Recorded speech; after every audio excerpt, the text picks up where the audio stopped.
High বন্ধুরা, এটা কি বলতে পারবে? এটা হলো এটা হলো আমলকি। আজকে আমলকির একটা আচার বানিয়ে দেখাবো। তো নিয়েছি আমলকি, ভালো করে ধুয়ে এটাকে কেটে নেব। তার আগে মশলাগুলো বলে দিই। এখানে আছে জিরে, মৌরি, গোলমরিচ, মেথি, আর এইটা হলো সাদা সর্ষে। একটা কড়া নেব, কড়ার মধ্যে এই মশলাগুলোকে দিয়ে ড্রাই করে ভাজবো। তেল দেবো না, কিন্তু তেল না দিয়ে ভাজবো।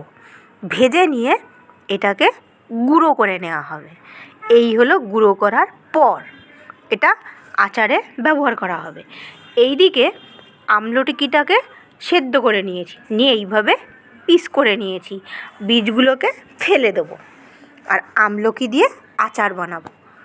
কড়াতে সর্ষের তেল নিয়েছি, ফোড়ন হিসাবে সর্ষে নিয়েছি। ভালো করে তেল গরম হলেই কিন্তু আজকের রান্নাটা শুরু হবে। দিয়ে দিলাম সিদ্ধ করা আমলকিটাকে ভালো করে ভেজে নেব।